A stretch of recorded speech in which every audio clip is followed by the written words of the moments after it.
Governor Charlie Crist says he'll campaign for the property tax cuts promised in Amendment 5 to save homeowners money.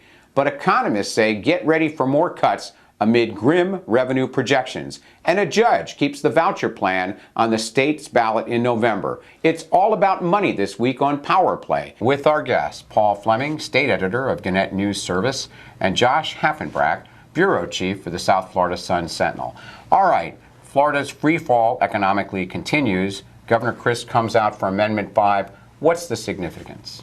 Well, the significance of that is that the realtors are for Amendment 5, other parts of the business community, the chamber, against it, and those who are trying to knock it down, State Senator Mike Herodopoulos from Indialantic, he's against it, and trying to stop this hole that would put in the budget that no one knows how it would be replaced yet from getting into the Constitution. But the most popular public official in the state, Governor Crist, says he'll go out on the stump for this. He won Amendment 1 in January. What's going to happen with him? He's a very effective salesman on the campaign trail, and he proved that with Amendment 1. Amendment 1 initially didn't poll that well, and it passed overwhelmingly. And I think you're seeing the initial polls on Amendment 5 showing it doing pretty poorly, but the question will be whether or not Governor Crist's salesmanship can sell it to voters. Voters seem to respond to his pitch. And then we have the economists who say there's some dire projections coming out next week. We've had shortfalls in June and July of $100 million in each month. We'll have an estimating revenue conference next week that will show that has happened, and we don't know what the big number is going to be, but almost certainly the governor is going to have to dip into Budget Stabilization Fund, perhaps the Lawton Childs Endowment, to fill those gaps. The fundamental problem with Florida's economy is the real estate market is not bouncing back, and we're seeing, even though Amendment 1 passed and portability was put in place, people aren't buying and selling homes, and as long as that's the case, the economy can't rebound, and I think you're going to see bigger and bigger deficits. And that's what Governor Crist said in his support. He wants to jumpstart the real estate market with the 25% cut it would have on property taxes. But can you trust a legislature that, delights in cutting taxes to engage in any kind of tax increases like closing loopholes in the sales tax? Well, I talked to some Republican sources in the House, and they said that revenue raisers are not in their recipe book. So I think you're going to see more and more cuts, and the question is going to be what's left to cut after they just cut $6 billion in the last year. One of the top gun lawyers in the state and the private sector, Ron Meyer,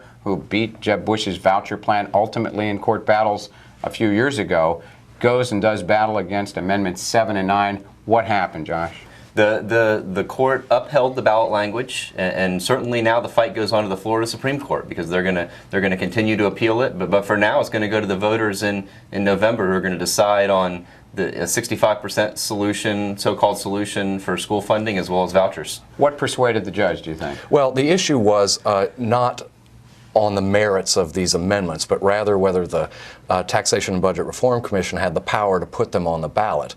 There was a ruling on the language and whether it was confusing to voters or not, but the Leon County Court judge decided that the TBRC did have that power. Quick answers, very brief. Does anybody have the leadership answers for the free fall our economy's in Florida?